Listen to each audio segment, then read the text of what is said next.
Hello guys and welcome to a brand new video, and today I am really looking forward to making this video. It's going to be a video when I look back at May next year and just say to myself, what the hell was I thinking? I'm going to predict the Championship 2019-2020 season, where they're going to finish, on who's going to get relegated, who I think is going to get promoted. You get the idea.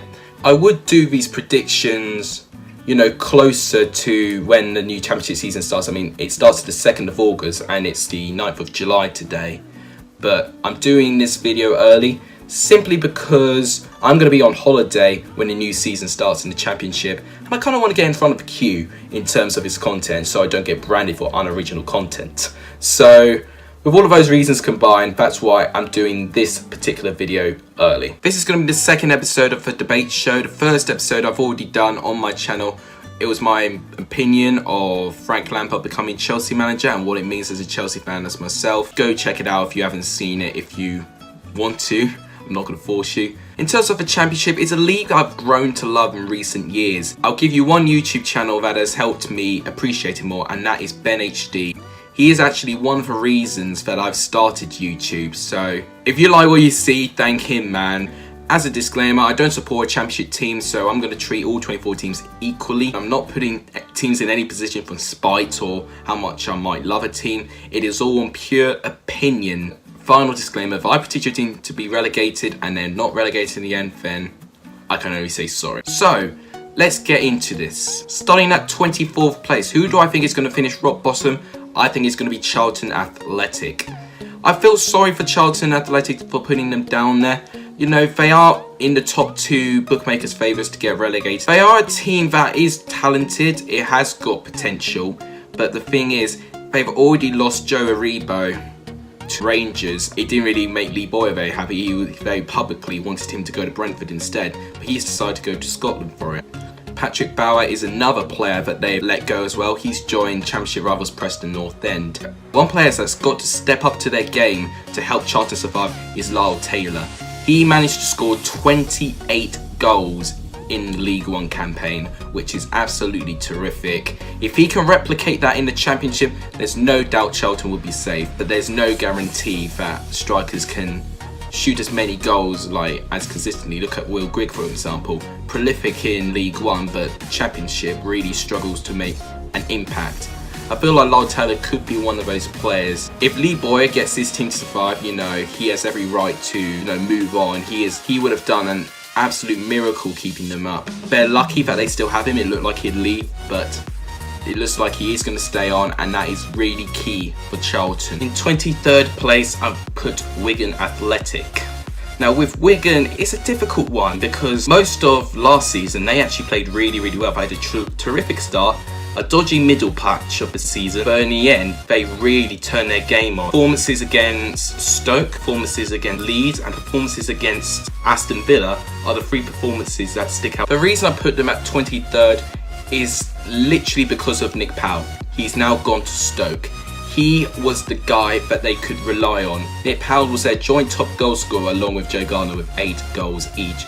Reece James, who got 3 or 4, he's now moved on to Chelsea after his loan has ended. Josh Windass is going to need a big year as well. He contributed to a few goals as well.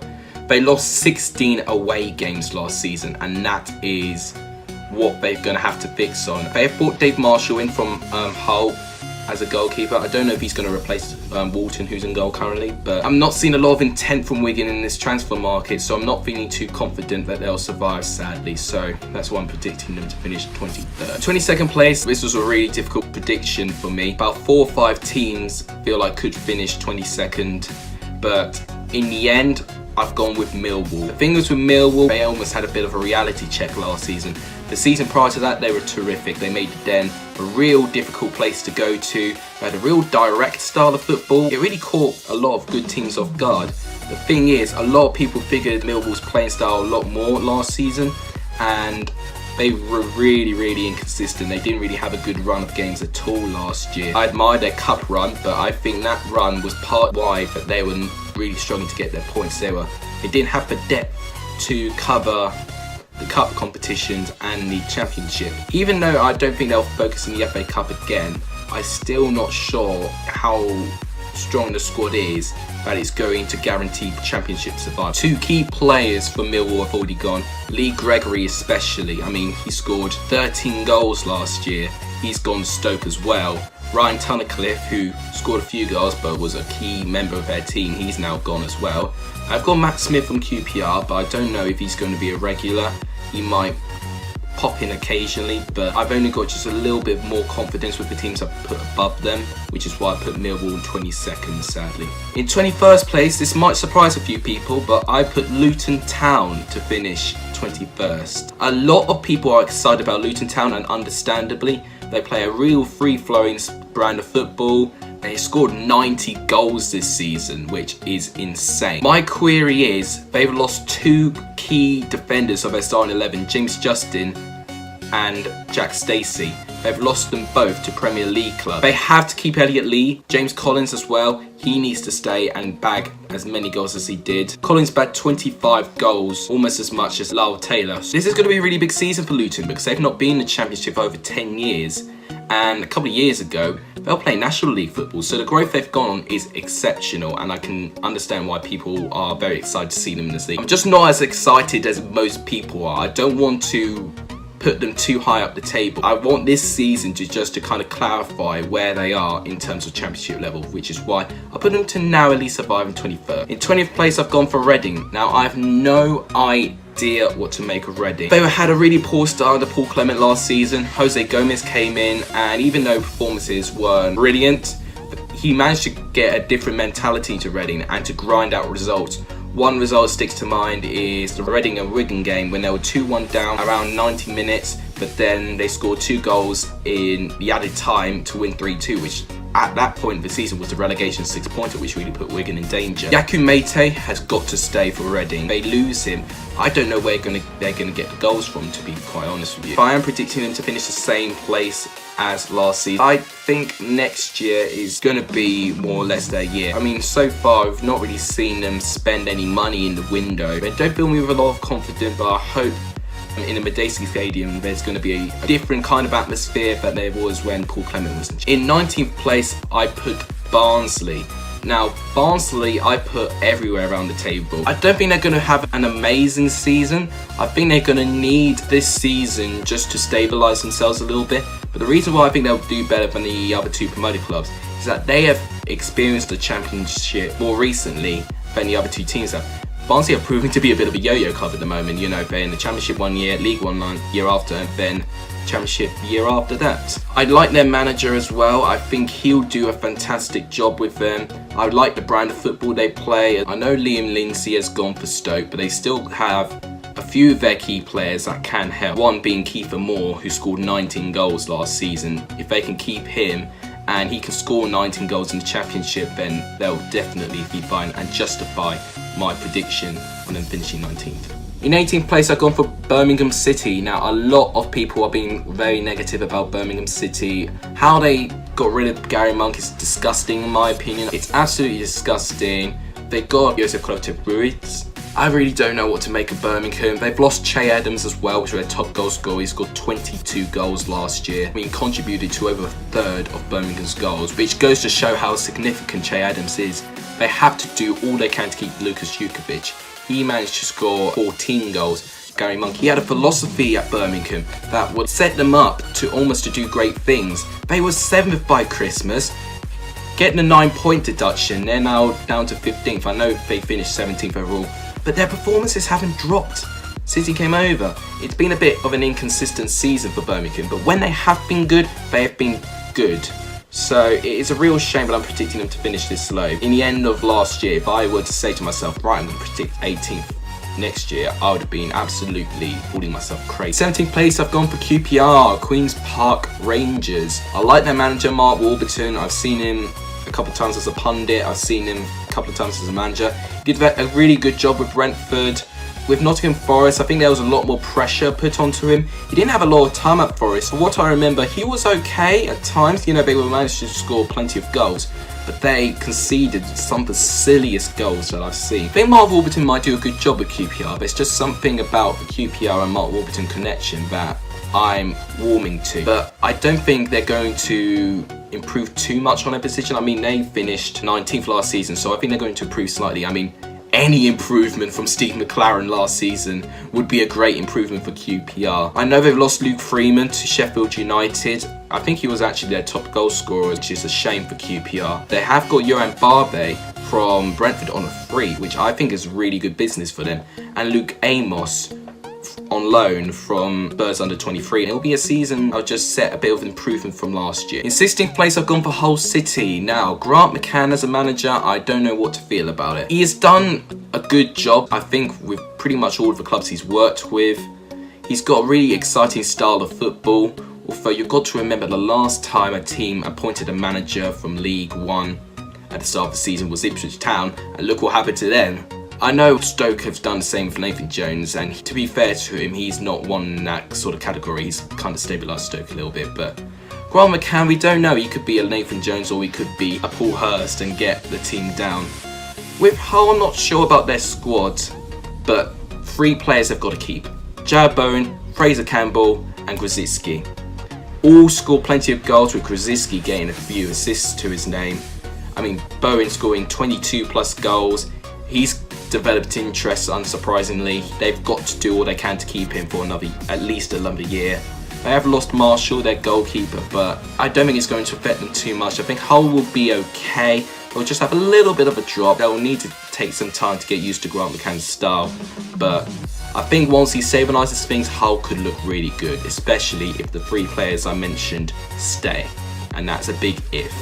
In 15th place, one of the biggest shocks of the day maybe, Preston North End. And I'm really sorry, Ben, but I've got to be honest. I can't let watching your videos, make me a little bit biased towards Preston, because it has done in the past.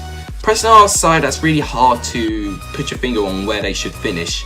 Since they got promoted back to the Championship in 2014-15, Preston have been a sort of average team, but in 2017-18 they really pushed for the playoffs and only missed it by 2 points by the time when Simon Grayson was in charge. Of course, now he's gone to Blackpool. Now under Alex O'Neill, at times they look fantastic. They look like a fantastic team to watch at times. However, they were bombarded of injuries last year. They were rock bottom under 11 games. They weren't looking all that convincing. In the end, they had a really good unbeaten run, and then since Alex Neil looked like he could be West Brom manager, he wasn't in the end. He signed a new contract. They just that kind of distracted the mentality of the players, and they dropped and they finished 14th in the end. I think they're going to finish one place worse. I feel like they could have more injuries, but Callum Robinson especially. If they lose him, then yes, 15th. If they keep him, I might consider moving Preston up maybe around top 10. But he is that important for Preston. Norwich have already made a £6 million bid for him and rejected, and I think rightly so. He needs to be at least 10 million. For a guy that gets 13 goals and nearly 10 assists, you've got to pay more than 6 million. Alan Brown is going to need to have a big year for them, scoring 12 last year. Shawnee Maguire has got to do a really good job for them as well. Preston 15th, yeah, sorry Ben, that's all I've got to say, I'm sorry. So 14th, I think another shock, and in fact, I've already seen a few people talking about this team doing good things, but I'm going to disagree a little bit. I'm putting Huddersfield Town 14th. The thing is with Huddersfield, I've seen them in the Premier League. I've been watching them very, very closely because I'm more of a Premier League fan than a Championship fan. And I think they had a reality check last season. The season before that, they survived. I was so happy for them. Even though it kind of denied Chelsea a Champions League place, I was more or less happy for Huddersfield, celebrating like they won a final. It really was amazing to watch, other teams celebrating for different magnitudes of success, which is why I love the game football. I don't know about Jan Siever. I think he's developing something which sounds good when you think about it. He only won 1 game in charge as manager, which was against Wolverhampton Wanderers, I believe. Their top scorer was actually Callum Grant in the end, who they managed to get in January from Charlton. I'm surprised Aaron Moy's still there. I think he's going to go soon. Chris Lower's gone, Eric Dermer's gone, and I think, more importantly, Jonas Lossell is also gone. He was one of their better players last year, even though he was the goalkeeper and he conceded a lot of goals. Like, I think he conceded over 60 goals in the end. Huddersfield finishing 14th. I think it's because Jan Sievert's got to adapt to the championship. I think he might bring more players in. I know Huddersfield been quite quiet at the moment. They've been more offloading people than getting people in. But I think eventually they will get people in, and I think it will take them time to gel and to react to Jan Sievert's new style. Coming in at 13th, I've gone for Blackburn Rovers. Blackburn Rovers did very, very well coming back from League One. They stabilised themselves brilliantly. They finished 15th last year. I'm anticipating a steady improvement from Blackburn. Not like a huge improvement, just a steady one. Just like Hull, they've got to keep a lot of their important players. Bradley Dack being the main one. Danny Graham and Charlie Mulgrew are also two players that they've got to keep as well. Danny Graham scoring 16 goals and Charlie Mulgrew scoring 10. They have got a few additions as well. They managed to get Stuart Downing from Middlesbrough. I don't think he's going to be a regular. He's like 36 or 37 now. I feel like he could be one for the bench. But more impressively, Bradley Johnson from Derby. Like, I'm surprised Derby let him go, to be honest with you. I know he was on the bench quite a lot of the season, but he could have been a really good backup for someone like if Tom Huddlestone was injured, for instance. Bradley Johnson for Blackburn is a really, really good coup for them. They've not really lost anyone major as well. They have lost their goalkeeper, but I don't think it's going to affect them too much. I think Blackburn are going to have a pretty good season. Just a steady improvement, nothing too amazing. 13. So now we've got the top half of the table. Starting at 12th, Brentford. Now the thing is with Brentford, it really does depend on three people. Neil Maupay, Said Benrahma and Ollie Watkins. If two of them leave, Brentford is almost got to play differently.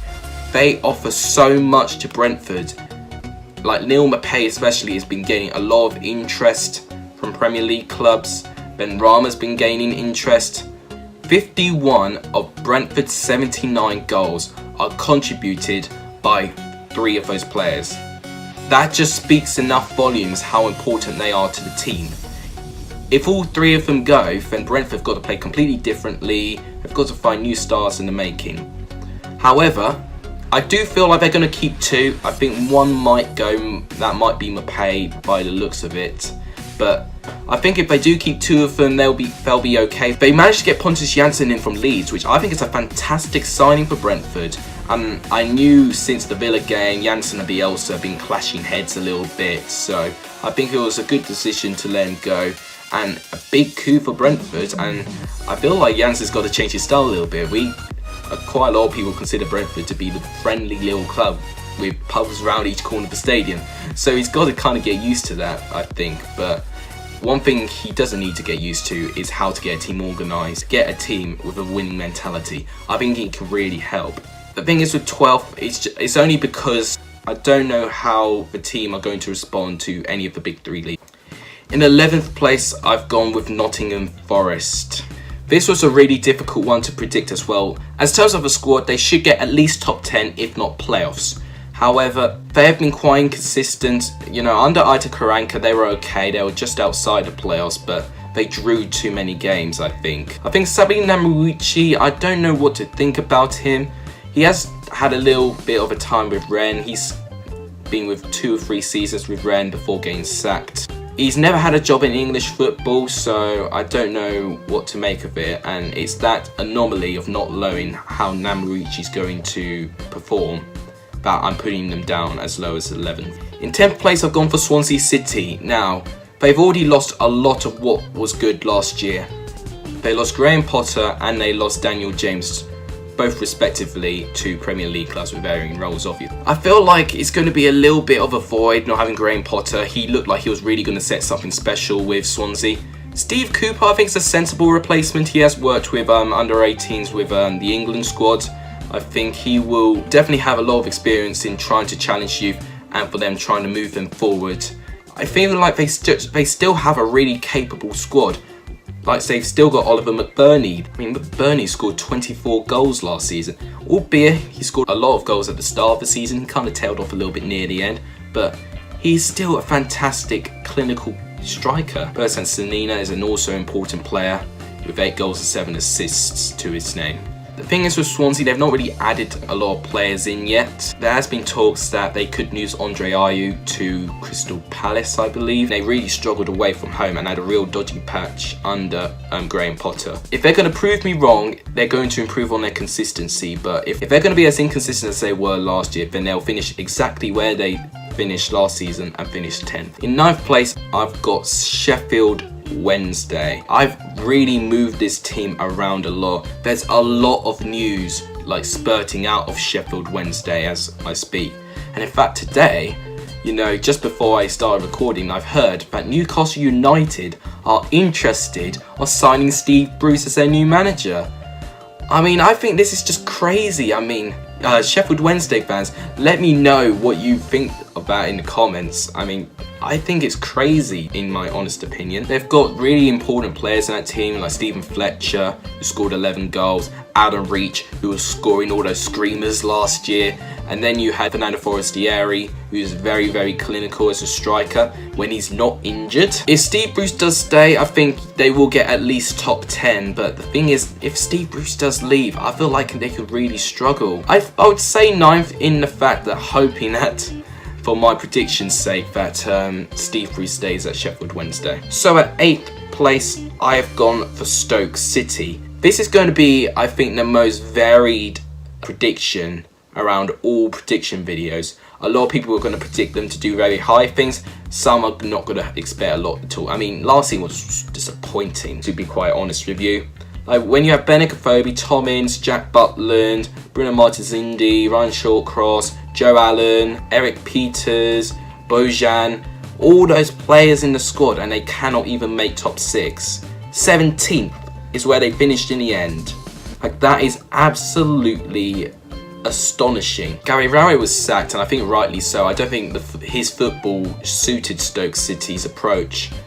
And with Nathan Jones coming in as previously manager of Luton Town, he has managed to get a few goalless draws for Stoke, but I feel like he's starting to build a new identity. He's left over 6 players out, and I looked over this in Sky Sports recently, that all those 6 players combined are almost 50 million, which is absolutely crazy. And it's players including Bojan and Peters.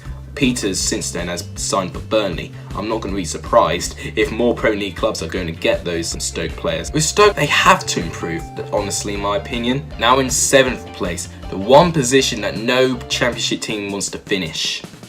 Last year it was Middlesbrough, and this year I'm predicting Middlesbrough. I was hoping I was going to say another club, but I just realised I'm predicting Middlesbrough to finish the same place. They've got a really, really good squad with Assam Belonga as striker, Dan Randolph in goal. They've got really, really good players in that team, but they've got to play as a team. And under the dinosaur Tony Pulis, they were just frankly boring to watch. They scored less goals than relegated Rotherham. They didn't even crack over 50 goals. 49 goals in 46 games is shocking. Under Jonathan Woodgate, I feel like they'll do okay under him. He's a boyhood Middlesbrough fan, and I think he can do bits with them. I think he'll get them playing a more expansive, a more exciting type of football. The thing is, the transition, I think, is going to be really hard for them, which is why I'm not predicting them to finish in the playoffs. So now we're looking at the playoffs. Who do I think is going to finish from 6th to 3rd? Who's going to battle it for the final promotion place?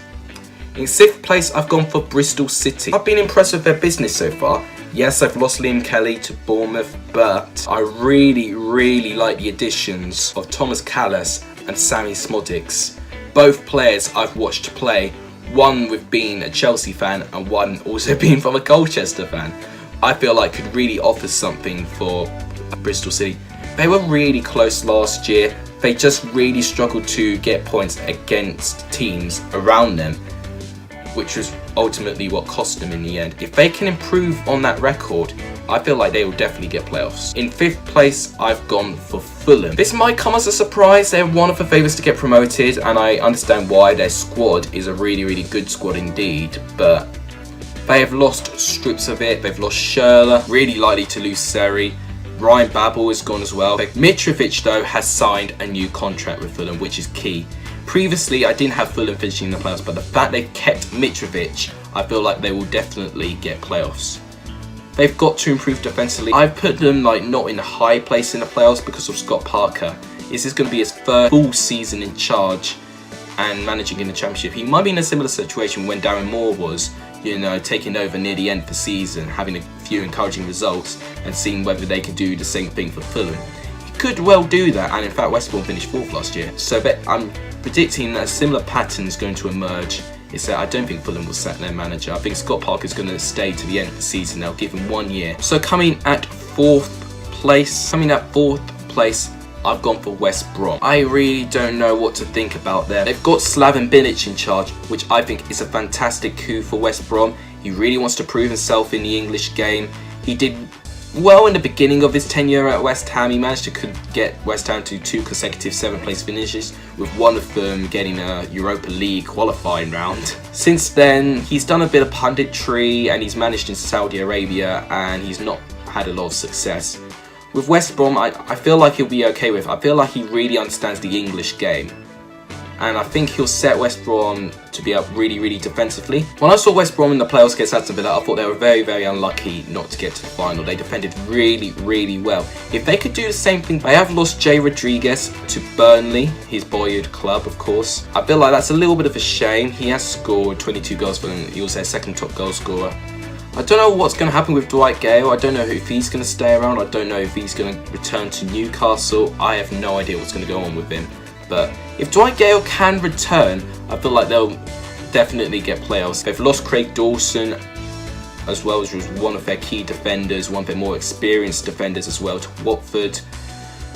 I feel like they're not going to be convincing, but I feel like scrape into the playoffs and get 4th place. So 3rd place, this was really, really difficult. The top 3 I kept swapping around over and over and over again.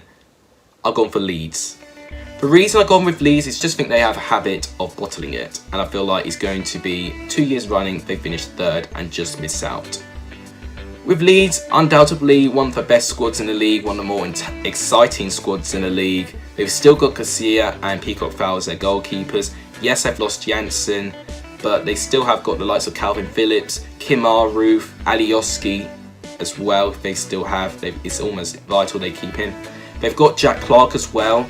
I know he was being sold to Spurs, but they've got him for 1 year on loan. And now it's very important that Leeds go to the Premier League under this season. And I think they've got with that intent, knowing that they've only got 1 more year left with Jack Clark. He is a special talent and he can really, really turn the game on for Leeds United. I feel like with Marcelo Bielsa, there will be the Marcelo Bielsa burnout again. So that's why I predict them to go down in 3rd and not the top 2. It was really, really close, but yeah, that's what I think. In 2nd place, this may surprise you, and I'm a bit surprised putting this team as high as this, but Derby County. Now, Derby, with the Frank Lampard situation, they've handled it spectacularly.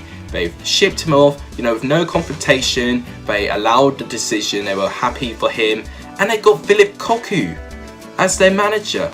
I mean, taking the managerial aspects aside, as a player, he was extraordinary.